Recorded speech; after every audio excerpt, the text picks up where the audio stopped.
आप देख रहे हैं यूट्यूब चैनल कॉमिक्स तक। आज की कहानी का नाम है शेरबाज और पाताल का शैतान। दोस्तों, इस कहानी को अच्छी तरह से समझने के लिए आप इसका पिछला भाग यूट्यूब चैनल कॉमिक्स तक में जाके देख सकते हैं, जिसका नाम है शेरबाज और तांत्रिक बालूची। शेरबाज बालूची द्वारा अपहरण की गई उस मासूम लड़की के पास पहुंचा ही था कि रामलखन पुलिस को लेकर वहां पहुंच गया। मिस्टर शेरबाज, मुझे रामलखन ने सब कुछ बता दिया है। कहाँ है वह दुष्ट तांत्रिक? मुझे अफसोस है इंस्पेक्टर कि वह उस दुष्ट तांत्रिक को कानून के सुपुर्द न कर सका। वह भाग निकलने में सफल हो गया। फिर शेरबाज ने इंस्पेक्टर को विस्तार से सारी बात बताते हुए लड़की को उनके सुपुर्द कर दिया। अंकल, वादा कीजिए आप हमसे मिलने हमारे घर जरूर आएंगे। मौका मिला तो हम जरूर तुमसे मिलने आएंगे बेटी। और फिर जब पुलिस घटनास्थल की जांच कर वापस लौट गई, जब तक दुष्ट बालूची को मैं ख़त्म नहीं कर दूंगा, अग्नि बाबा को दिया वचन पूरा नहीं होगा। तभी कुछ सोचकर शेरबाज ने एक बार फिर अग्नि बाबा को याद किया। अग्नि बाबा, मैं दुष्ट बालूची का पता कैसे लगाऊं? बच्चा शेरबाज, वह दुष्ट पापी पाताल लोक की तरफ जा रहा है, और जब तक वह हीरा उसके पास है वह अपनी नीचता से बाज नहीं आएगा। उसे ख़त्म करने के लिए तुम्हें पाताल लोक में जाना होगा। पाताल लोक? लेकिन पाताल लोक का रास्ता तो मुझे मालूम नहीं। मैं बताता हूँ बच्चा, यहाँ से 3 कोस दूर उत्तर में बरगद के पेड़ के साथ ही एक आंधा कुआं है। उस कुएं में होकर तुम पाताल लोक पहुँच सकते हो, मगर याद रखना यह रास्ता खतरों से भरा पड़ा है। कदम कदम पर मौत तुम्हारा रास्ता रोके खड़ी होगी, अतः तुम्हें बहुत सावधानी रहना होगा। आप निश्चिंत रहें बाबा, इस बार वह दुष्ट मेरे हाथों से नहीं बचेगा। शाबाश बच्चा। और फिर शेरबाज का ध्यान स्वयं ही भंग हो गया। अगले ही पल शेरबाज अग्नि बाबा द्वारा बताए रास्ते पर चल पड़ा और 3 कोस का रास्ता पार करता हुआ शेरबाज बरगद के पेड़ के पास जा पहुंचा। यही है वह बरगद का पेड़ और अंधा कुआं। अभी शेरबाज अंधे कुएं में झांककर मुआयना कर ही रहा था कि तभी, अरे यह क्या! और इससे पहले कि हाथ शेरबाज को अपने शिकंजे में कस लेता, शेरबाज ने छलांग लगाई और दूर जा गिरा। फिर जैसे ही शेरबाज संभला, उसने अपने सामने बरगद के पेड़ के स्थान पर एक दैत्य को खड़े पाया। मैं इस द्वार का प्रहरी हूँ, यहाँ जो आता है जिंदा वापस नहीं जाता, लेकिन तुम पाताल लोक जाने से नहीं रोक सकते। तभी दैत्य जोर से फुफकारा, लेकिन शेरबाज को सही सलामत देख उसके आश्चर्य का ठिकाना न रहा। अरे यह क्या! इसे तो जलकर राख हो जाना चाहिए था, मगर यह तो जिंदा है। उसी पल शेरबाज के हाथ में चमचमाती हुई तलवार आ गई। यह जरूर अग्नि बाबा की शक्ति का ही प्रताप है। अब मजा चखाता हूँ इस दैत्य को। उधर शेरबाज के हाथ से तलवार आते देख दैत्य भी चौंक उठा। निश्चय यह कोई साधारण व्यक्ति नहीं, मुझे इसे तुरंत निगल जाना चाहिए। दूसरे पल, लेकिन इससे पहले कि दैत्य शेरबाज को निगल पाता, शेरबाज ने तलवार की एक ही वार से दैत्य की जीभ को मुंह के पास से 2 टुकड़ों में विभाजित कर दिया। दैत्य भयानक आर्तनाद कर उठा और कुछ ही देर बाद दैत्य जमीन पर गिरा कर दम तोड़ बैठा। अब मुझे देर नहीं करनी चाहिए। अगले ही पल शेरबाज अंधे कुएं के अंदर बनी सीढ़ी से नीचे उतर रहा था। नीचे तो गहरा अंधेरा है, लेकिन अभी शेरबाज 20-25 सीढ़ियाँ ही उतर पाया था कि तभी उसे एक जोरदार झटका लगा, और काफ़ी कोशिश के बावजूद भी शेरबाज अपने आप को संभाल न सका और वह नीचे पानी में जा गिरा। छप्पाक! फिर शेरबाज पानी की गहराई में डूबता चला गया। उधर पाताल लोक का राजा जंगारू बुढ़िया जादूगरनी से अपने भविष्य के बारे में पूछ रहा था। बूढ़ी माँ, आज हम तुमसे अपने भविष्य के बारे में जानना चाहते हैं। भविष्य? हाँ हाँ, कैसा भविष्य राजन? तेरा कोई भविष्य नहीं। तेरे अपने ही तुझे धोखा देंगे। तेरी बर्बादी निश्चित है। क्या बकती हो बूढ़ी माँ? क्या मुझे अपनी जान का भी डर नहीं? अगर आज्ञा हो महाराज तो इस बुढ़िया का सिर धड़ से अलग कर दूं। जंगारू के सौतेले भाई कंगारू को अपनी ओर लपकते देख जादूगरनी गरज उठी। रुक जा मूर्ख, वरना भस्म कर दूंगी। कंगारू ठिठक कर रुक गया। फिर जादूगरनी जंगारू से बोली, सुनो राजन, अगर तुम अपनी बर्बादी से बचना चाहते हो तो नारी जाति से सदा सावधान रहना। लेकिन महाराज जंगारू जादूगरनी की बात अनसुनी कर गुफा के द्वार की तरफ बढ़ चुके थे। जल्दी कोई उपाय न किया तो जंगारू को मेरी असलियत का पता चल जाएगा। उधर अपने आप को विचित्र लोक के वायुमंडल में भ्रमण करते देख भैरवनाथ ने बालूची से पूछा, हम कहाँ जा रहे हैं गुरुदेव, और इस समय हम कहाँ हैं? इस समय हम पाताल लोक में भ्रमण कर रहे हैं भैरवनाथ। कुछ समय पूर्व यहाँ के राजा जंगारू के सौतेले भाई कंगारू ने जंगारू को अपने रास्ते से हटाने के लिए हमसे सहायता मांगी थी। फिर तो बहुत जल्द पाताल लोक पर आपका राज होगा गुरुदेव। कुछ ही देर बाद तांत्रिक बालूची अपने चेलों सहित एक पठारी भाग में उतर गया। गुरुदेव, यहाँ तो दूर दूर तक कोई नहीं। शायद कंगारू को गुरुदेव के आगमन की जानकारी नहीं है। घबराओ नहीं भैरवनाथ, कंगारू कुछ ही देर में यहाँ पहुँचने वाला होगा। हम उसे आदेश प्रेषित कर चुके हैं। जल्द एक कंगारू बालूची की तंत्र शक्ति में बंधा वहाँ खिंचा चला आया। तांत्रिक महाराज, आप सही वक्त पर आए। अब मैं जंगारू से अपने अपमान का बदला ले सकूंगा। हम तुम्हारी इच्छा अवश्य पूरी करेंगे कंगारू। कंगारू ने बालूची और उनके चेलों को अपने महल में लाकर बूढ़ी जादूगरनी की चेतावनी के बारे में बताते हुए कहा, तांत्रिक महाराज, जंगारू को तबाह कोई सुंदर नारी ही कर सकती है, लेकिन ऐसी सुंदरी का प्रबंध कैसे होगा?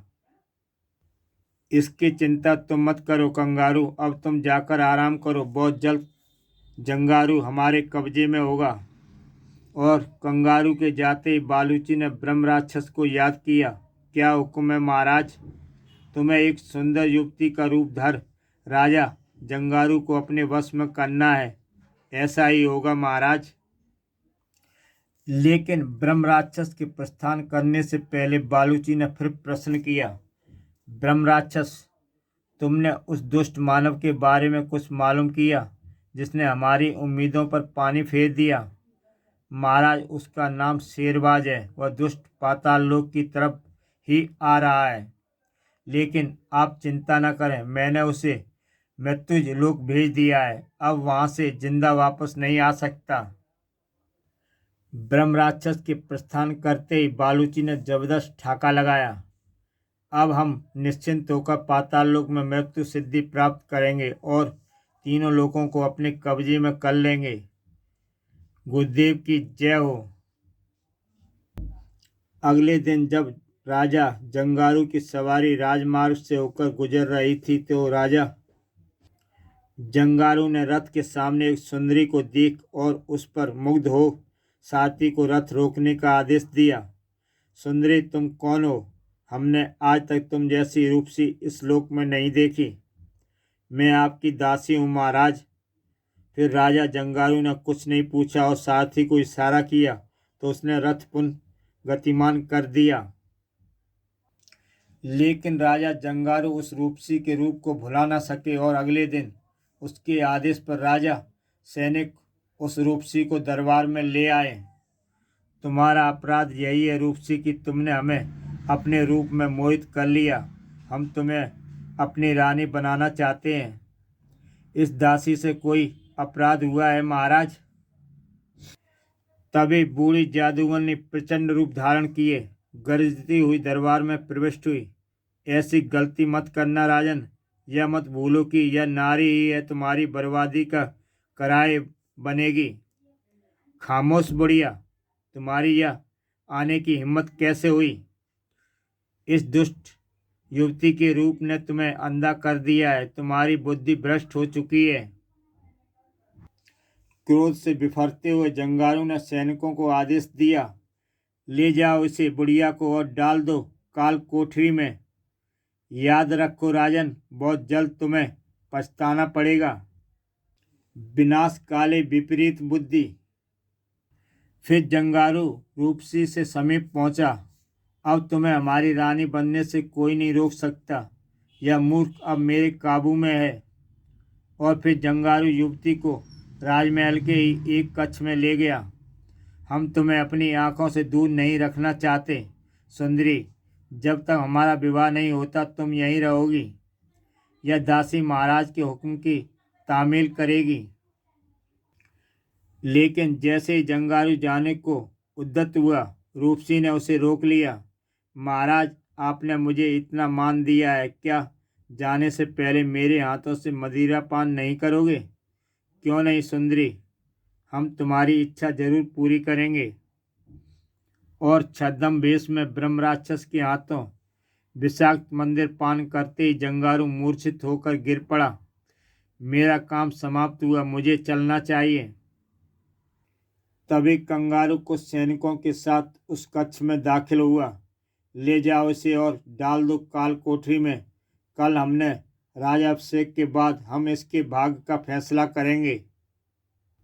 और सैनिकों ने जंगारू को काल कोठरी में ले जाकर फेंका। आखिर तुझे अपने करनी का फल मिल गया, पर नहीं, तुझे ही क्यों, सभी को अपनी करनी का फल मिलेगा। दूसरे दिन कंगारू की ताजपोशी के अवसर पर अचानक ही ताज राजगुरु के हाथों से निकलकर बालूची के हाथ में जा पहुंचा। मूर्ख, तुम इस काबिल ही नहीं हो कि सिंहासन पर बैठ सको। आज से तुम नहीं, हम पाताल लोक के शासक हैं। यह क्या तांत्रिक महाराज, हमारी ताजपोशी में विधन डालकर आपने अच्छा नहीं किया। और बालूची ने पाताल लोक का ताज खुद धारण कर लिया। तांत्रिक बालूची की इस हरकत को देख कंगारू आग बबूला उठा। गिरफ्तार कर लो इस गुस्ताख को। अब ये सैनिक तुम्हारा नहीं, मेरा आदेश मानेंगे मूर्ख। और बालूची के आदेश पर तुरंत ही कंगारू को जंजीरों में जकड़ दिया गया। दूसरे ही पल कंगारू बालूची के सामने बंदी के रूप में खड़ा हुआ था। मुझे माफ़ कर दो तांत्रिक, मैं तुम्हारा वफादार बनकर रहूँगा। नहीं, जो आदमी अपने भाई से गद्दारी कर सकता है वह हमारा वफादार कैसे हो सकता है। लेकिन इससे पहले कि सार्क। फिर बालूची के आदेश पर सेनापति ने कंगारू का सिर धड़ से अलग कर दिया। आज से पाताल लोक के शासक हम हैं, तुम सब हमारा हुक्म मानोगे। महाराज की जय हो। उधर शेरवाई ने अपने आप को अथाह जल की गहराई में पाया। आश्चर्य है, पानी के अंदर रहने पर भी मैं आसानी से सांस ले रहा हूँ। और फिर काफ़ी लंबा सफ़र तय करने के बाद शेरबाज एक सुरंग नुमा गुफा के द्वार पर पहुंच गया। शायद यही पाताल लोक का द्वार है। और शेरबाज उसमें दाखिल हो गया। और उस सुरंग को पार कर जैसे ही शेरबाज सागर के गर्भ में पहुंचा, सागर के भयंकर जल जंतु ऑक्टोपस की नज़र उस पर पड़ गई। न जाने कहाँ जाकर ख़त्म होगा यह सफ़र। और तभी ऑक्टोपस ने शेरबाज को अपनी गिरफ्त में ले लिया। खतरे को भांपते ही शेरबाज ने तलवार निकालकर ऑक्टोपस की स्पर्शी का वार कर दिया। और फिर इससे पहले कि ऑक्टोपस पुनः शेरबाज को अपना शिकंजे में कसता, शेरबाज ने उसके थैलीनुमा शरीर में तलवार घुसेड़ दी। लेकिन 3 दिल वाला ऑक्टोपस मरा नहीं। वह तुरंत ही जामुनी रंग का दृश्य छोड़ता हुआ भाग खड़ा हुआ और शेरबाज विपरीत दिशा में बढ़ गया।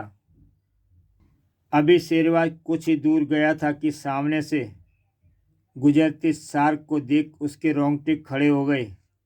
तभी तेजी से पलटकर शार्क शेरबाज पर झपट पड़ी। लेकिन इससे पहले कि शार्क शेरबाज पर आक्रमण कर पाती, घायल ऑक्टोपस ने शार्क को जकड़ लिया। जल्दी शार्क ने घायल ऑक्टोपस को अपना शिकार बना लिया। और इससे पहले कि शार्क अपने शिकार से निपटती शेरबाज काफ़ी दूर निकल चुका था और फिर शेरबाज अपनी राह में आगे बढ़ गया। ओह, काश मैं यह सुंदर दृश्य अपने कैमरे में उतार सकता। उधर मत्स्यलोक की मुख्य सेविका ने घबराए हुए अंदाज में मत्स्य कन्या राजकुमारी पद्मावती को सूचना दी। राजकुमारी, बहुत बुरी खबर है। कोई पृथ्वीलोकवासी पुरुष मत्स्यलोक के द्वार को पार कर इस लोक में दाखिल हो चुका है। मत्स्यलोक में किसी भी पुरुष का आना निषेध है। शायद उसे यह मालूम नहीं। वो जो भी है राजकुमारी, जलीय जीव जंतु उसकी बोटियां नोच खाएंगे। वह इस नगरी तक पहुंचने से पहले ही मर जाएगा। किंतु वह पुरुष इस नगरी के मुख्य द्वार तक पहुंचने ही वाला है। राजकुमारी, आज से पहले ऐसा कभी नहीं हुआ। अगर यह सच है महामंत्री, तो आपको तुरंत ही कोई उपाय सोचना चाहिए। जैसे भी वो इस पुरुष को खत्म करवा कर हमारे राज्य के नियमों की रक्षा कीजिए। जो आज्ञा राजकुमारी। और मत्स्यलोक की महामंत्री ने तुरंत ही जल दैत्य को जल महल में बुलाकर आदेश दिया। समुद्री राक्षस मत्स्यलोक की सीमा में दाखिल होने वाला उस नराधम मनुष्य को तत्काल मौत के घाट उतार दो। यह काम मैं अभी किए देता हूँ। दूसरे ही पल जल दैत्य शेरबाज की तलाश में निकल पड़ा। उधर शेरबाज ने जैसे जल दैत्य को अपने सामने खड़े देखा, उसके शरीर ने जैसे खून जमने लगा। तो यही है वह नराधाम। ओह, यह दानव कौन है? ऐसे जल जंतु के बारे में न कभी सुना न पड़ा। और इससे पहले कि शेरबाज खतरे में सावधान होता, शेरबाज को लगा जैसे पानी का तेज बहाव उसके शरीर को चीरता चला गया। अभी वह संभला ही था कि दुष्ट पृथ्वीलोक वासी अब तू जिंदा न रहेगा। लेकिन इससे पहले कि समुद्री राक्षस शेरबाज को मौत के घाट उतार पाता, शेरबाज ने संभलकर बिजली की फुर्ती से तलवार निकाल ली और खच्चाक खच्चाक, उस चोट से समुद्री राक्षस बुरी तरह बौखला गया और शेरबाज ने मौका देख उस दानव को तलवार से चीर डाला। समुद्री राक्षस से पीछा छुड़ाकर शेरबाज अभी कुछ ही दूर गया था कि समुद्र की भूखी मछलियां मूल राक्षस की मांस को नोचने लगीं। उधर महामंत्री राजकुमारी पद्मावती को पाताल लोक के राजा जंगारू के कैद को हो जाने की सूचना दे रही थी। आपके भाई जंगारू को कैद में डाल बालूची नाम के किसी दुष्ट तांत्रिक ने पाताल लोक पर कब्जा कर लिया है। राजकुमारी, यह तो बहुत बुरा हुआ महामंत्री। आपको तो खुश होना चाहिए राजकुमारी। पुरुष जाति के प्रति आपकी घृणा का कारण जंगारू के पिता मकालू ही तो थे। बेशक, अगर महाराज मकालू ने हमारी माँ जी को धोखा न दिया होता तो शायद हम पुरुष जाति से इतनी घृणा न करते। किंतु हम यह कैसे भूल सकते हैं कि जंगारू हमारा सगा भाई है। आपकी आंखों में आंसू। मरते समय हमारी माँ जी ने बताया था कि हमारे पिताजी भागते समय हमारे छोटे भाई को भी साथ ले गए थे। पिताजी ने पाताल लोक की रानी से विवाह कर लिया और वहीं बस गए। तभी राजकुमारी की मुख्य सेविका बदहवास सी हालत में उस कक्ष में प्रवेश किया। क्या बात है चंद्रमुखी, तुम इतनी घबराई हुई क्यों हो? गजब हो गया महामंत्री जी, उस पृथ्वीलोकवासी ने समुद्री राक्षस को भी मार डाला। ओह, लगता है वह अवश्य कोई असाधारण पुरुष है, वरना अब तक कभी का मर चुका होता। अब तो विषकन्या ही कुछ कर सकती है। फिर राजकुमारी ने महामंत्री को आदेश दिया, महामंत्री जाओ और विषकन्या से कहो कि वह उस मानव को समाप्त करे। और कुछ ही देर बाद महामंत्री विषकन्या के निवास स्थान पर पहुंच गए। विषकन्या, एक पृथ्वीलोकवासी इस नगरी की तरफ बढ़ रहा है, तुम्हें उसे खत्म करना है। आप निश्चिंत रहिए महामंत्री, वह दुष्ट मानव मत्स्य नगरी में कदम भी न रख सकेगा। फिर विषकन्या 7 फन वाली नागिन का रूप धारण कर शेरबाज के सामने जा प्रकट हुई। मुझे तुरंत अपनी दिशा बदल लेनी चाहिए। और जैसे ही शेरबाज पलटा, लेकिन तुरंत ही शेरवाज ने 7 फन वाली नागिन से मुकाबला करने का निश्चय कर लिया और उह, यह दुष्ट तो अद्भुत शक्तियों का स्वामी है, मैं इसे मार नहीं सकती। और फिर विषकन्या ने शेरवाज पर काला विष उगल दिया। यह मुझे क्या हो गया? मैं अपने होश क्यों खोता जा रहा हूँ? अगले ही पल शेरवाज मूर्छित हो चुका था। अब मैं इसे राजकुमारी के कदमों में ले जा पटकूंगी, वे ही इस दुष्ट को मौत की घाट उतार सकती हैं। और विषकन्या ने शेरवाज को मूर्छित हालत में ही राजकुमारी पद्मावती के सामने पहुंचा दिया। राजकुमारी, यह मानव दिव्य शक्तियों से युक्त है, मैं इसे मौत की घाट ना उतार सकी, आप ही इसके जीवन का फैसला कर सकती हैं। नहीं नहीं, मुझसे ना हो सकेगा। यह आप क्या कह रही हैं राजकुमारी? इससे पहले कि यह होश में आए इसका सिर धड़ से अलग कर दीजिए। कितना सुंदर और बहादुर है, लेकिन मुझे अपने हाथों से इस पुरुष के लिए मेरा दिल क्यों इतना कमजोर पड़ता जा रहा है। फिर जैसे ही राजकुमारी ने तलवार थामे शेरबाज होश में आ गया। कौन हो तुम लोग? मैं कहाँ हूँ? तुम मत्स्य लोक में हो दुष्ट। तुमने इस लोक की सीमा में कदम रखकर हमारे कानून का उल्लंघन किया है और इस अपराध की सज़ा सिर्फ मौत है। यह सब सुनकर शेरबाज के आश्चर्य की सीमा न रही। कमाल है, मैं तो पाताल लोक में जा रहा था, फिर मत्स्य लोक में कैसे पहुंच गया? हम तुम्हारी बात समझे नहीं। तुम क्या कहना चाहते हो और पाताल लोक क्यों जाना चाहते थे? अगले ही पल शेरबाज ने उसे सारी बात बताते हुए कहा, और अब बालूची नाम का वह दुष्ट तांत्रिक पाताल लोक में जा छिपा है। उस दुष्ट का जब तक मैं अंत न कर दूंगा मुझे चैन नहीं मिलेगा। इसकी बात पर विश्वास न कीजिए महारानी। लेकिन इस बार राजकुमारी ने महामंत्री की बात पर कोई ध्यान नहीं दिया। यह मानव बालूची का दुश्मन है, मुझे इसकी सहायता करनी चाहिए। सुनो पृथ्वीवासी, हम न केवल तुम्हें क्षमादान देंगे बल्कि पाताल लोक पहुंचने में तुम्हारी मदद करेंगे, परंतु तुम्हें भी एक वचन देना होगा। वचन? कैसा वचन? तांत्रिक बालूची को मौत की घाट उतारकर तुम हमारे भाई जंगारू को पाताल लोक का सिंहासन वापस लौटा दोगे। मैं वचन देता हूँ राजकुमारी। फिर राजकुमारी ने शेरबाज को उसकी तलवार लौटा दी और शेरबाज को पाताल लोक के गुप्त द्वार तक खुद छोड़ने आई। इस सुरंग के रास्ते तुम आसानी से पाताल लोक तक पहुंच सकते हो, लेकिन याद रखो इस द्वार से तुम अपना वचन निभाकर ही वापस आ सकोगे। ऐसा ही होगा राजकुमारी, आप निश्चिंत रहिए। और शेरबाज गुफा में प्रविष्ट हो गया। सुरंग को पार करते हुए शेरबाज सोच रहा था, अग्नि बाबा की शक्तियों का ही प्रभाव है कि राजकुमारी मुझ पर मेहरबान हो गई। उधर दुष्ट बालूची राजमहल के एक गुप्त कक्ष में मृत्यु सिद्धि की तैयारी पूर्ण होते ही अपने चेलों को हिदायत दे रहा था। अब हम अपनी योग साधना में लीन हो जाना चाहते हैं, लेकिन इस बार हमें सिद्धि प्राप्त करने के लिए एक नहीं 7 कन्याओं का प्रबंध करना होगा। पाताल लोक की 7 कन्याओं का प्रबंध करना कोई मुश्किल काम नहीं है गुरुदेव। मेरे लिए क्या हुक्म है गुरुदेव? तुम जंगारू पर नजर रखो भैरवनाथ, कोई बाहरी आदमी उस तक ना पहुंचने पाए। जो आज्ञा गुरुदेव। और भैरवनाथ तुरंत कक्ष से बाहर निकल गया।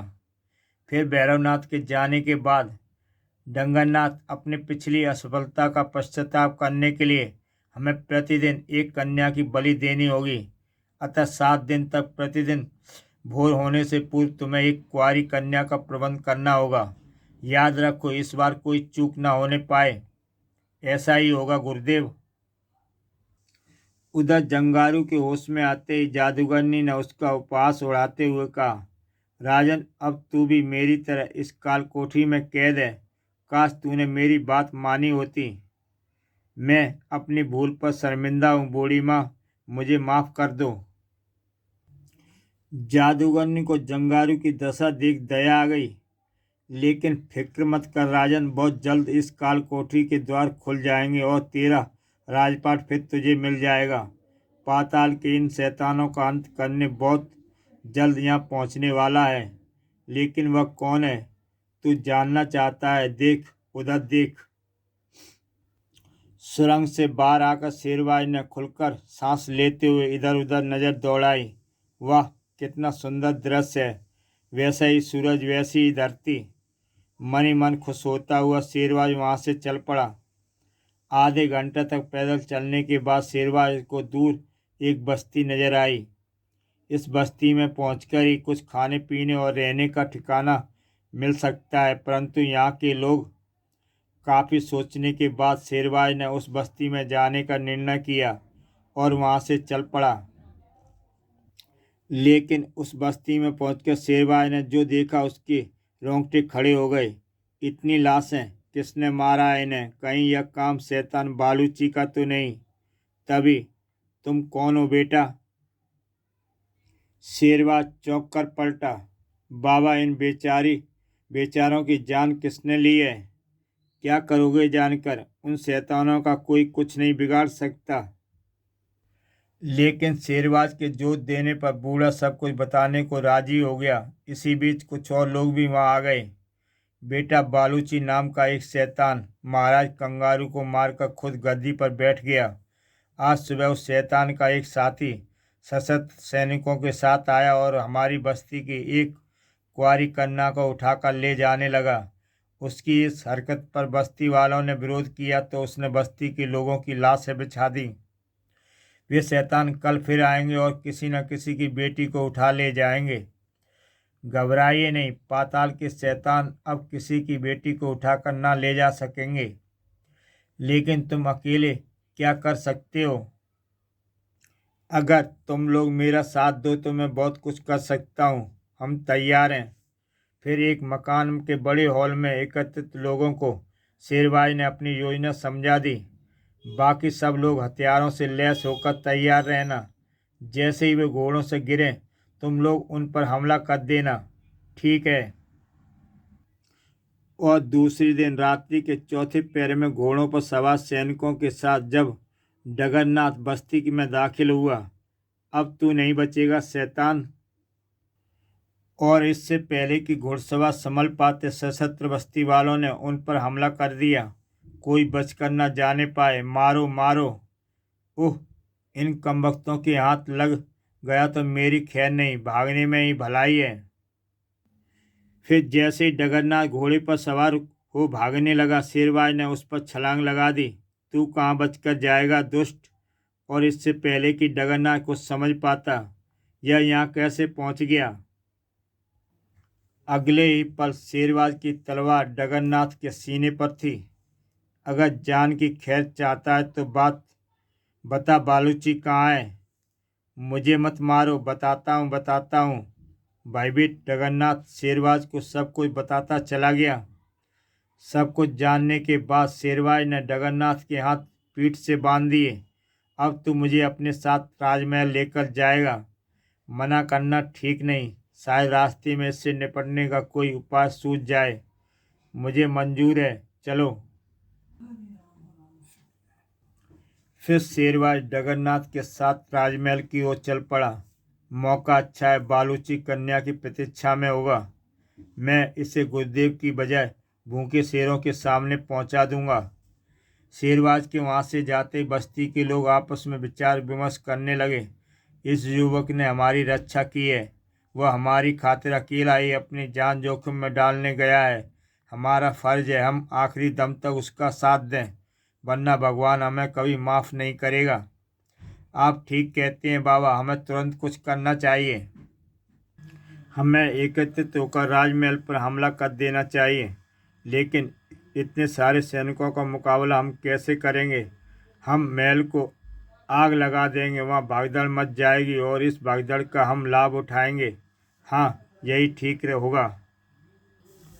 फिर थोड़ी देर बाद बस्ती के सभी लोग हाथों में जलती हुई मशालें थामे हथियार संभाले राजमहल की ओर बढ़ चले जा रहे थे। उधर जगन्नाथ शेरबाज को गुप्त रास्ते से राजमहल के उस भाग में ले गया जहाँ भूखे शेर मौजूद थे। यह द्वार उस तहखाने का है जहाँ बालूची मेरी प्रतीक्षा कर रहा है। अगर तुम्हारी बात झूठी साबित हुई तो तुम्हारी खैर नहीं। जगन्नाथ मूर्छित होकर वहीं गिर पड़ा। शेरबाज के एक ही बार में वह बेहोश हो गया। फिर शेरबाज उस द्वार के खोल तहखाने की सीढ़ियाँ उतरने लगा। अजीब दुर्गंध आ रही है, लेकिन तहखाने में पहुंचते शेरबाज जगन्नाथ की चाल को समझ गया। ओह धोखा! तभी एक भूखे शेर ने शेरबाज पर आक्रमण कर दिया। इन शेरों की जान लेने की बजाय मुझे बचकर भाग निकलना चाहिए और किसी प्रकार गिरते पड़ते भागते हुए अनजाने में ही दीवार के सहारे झूल रही एक जंजीर शेरबाज के हाथ में आ गई। जंजीर खींचते ही गुप्त द्वार, इससे पहले कि शेरबाज को दबोच पाते, शेरबाज ने छलांग लगा दी। फिर जैसे ही उसने द्वार पार किया, द्वार पुनः बंद हो गया। उधर समय गुजरता देख बालूची चिंतित हो उठा।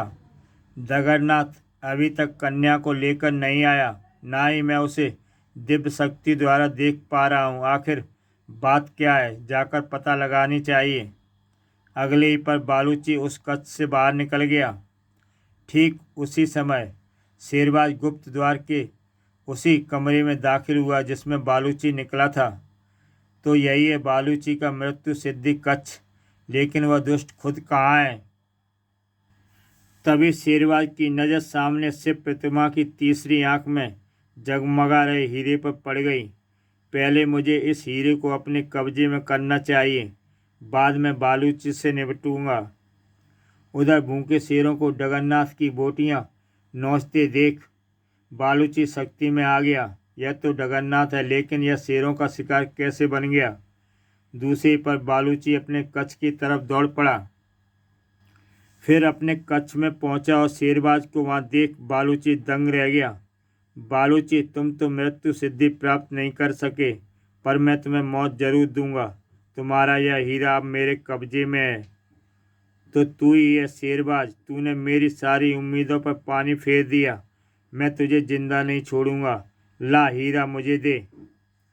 तभी शेरबाज ने वह हीरा अग्निकुंड में फेंक दिया। नहीं, तेरी तांत्रिक शक्तियाँ समाप्त हो चुकी हैं बालूची, अब तू मेरा कुछ नहीं बिगाड़ सकता।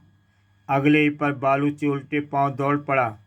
रुक जा दुष्ट, तेरा खेल खत्म हो चुका है। नहीं, जीते जी मैं इस तुच्छ आदमी से हार नहीं मान सकता। उधर शिकार की तलाश में भटकते एक शेर ने भैरवनाथ को भी शिकार बना लिया। हाय मरा! उधर भागते हुए बालूची ने रास्ते में पड़ी सैनिकों की नुची लाशों को देख तो मन ही मन थर्रा उठा। शेरों के डर से सैनिक भी भाग गए, वरना इस दुष्ट कस से पीछा छुड़ाना इतना मुश्किल न होता। उधर राजमहल से निकलते सैनिकों को बस्ती की उग्र भीड़ ने घेर लिया। मारो इन्हें, ये दुष्ट देशद्रोही हैं, इन्होंने महाराज की हत्या की है। शैतानों से मिलकर इन्होंने भी हमें लूटा है। ठहरो भाइयों, महाराज जिंदा हैं परंतु कैद में हैं। जो जुल्म तुम पर हुआ है उसमें हमारा कोई दोष नहीं। उस दुष्ट तांत्रिक ने हमें अपनी तंत्र शक्ति से अपने वश में कर लिए रखा था, लेकिन आश्चर्य है, अब हम उनके प्रभाव से मुक्त हैं। उसी क्षण बालूची की बदकिस्मती से उस राजमहल की ओर खींच लाई। ओह, यहाँ सैनिक मौजूद हैं, अब शेरबाज मेरा कुछ नहीं बिगाड़ सकता। यही है वह शैतान जिसने हमें अंधा कर रखा था और हमारे देशवासियों की इज्जत पर डाका डाला। और इससे पहले कि बालूची कुछ समझ पाता, सैनिकों ने उस पर हमला कर दिया। फिर लोगों ने बालूची को उठाकर जलती हुई मसालों के ढेर पर फेंक दिया। जब तक शेरबाज वहां पहुंचता, बालूची का शरीर बुरी तरह आग की लपटों से घिर चुका था।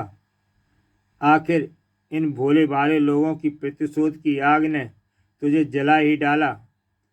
इस तरह दुष्ट तांत्रिक के अंत के साथ ही अग्नि बाबा को दिया वचन शेरबाज ने पूरा कर दिया। फिर सैनिकों ने शेरों को खदेड़ कर वापस तहखाने में पहुंचा दिया। राजा जंगारू और बूढ़ी जादूगरनी को कैद से मुक्त कराकर शेरबाज ने दूसरा वचन निभाया, हम तुम्हारा यह एहसान कभी ना भूलेंगे। मुझे खुशी है कि मैं आपकी बहन पद्मावती को दिया हुआ वचन पूरा कर सका।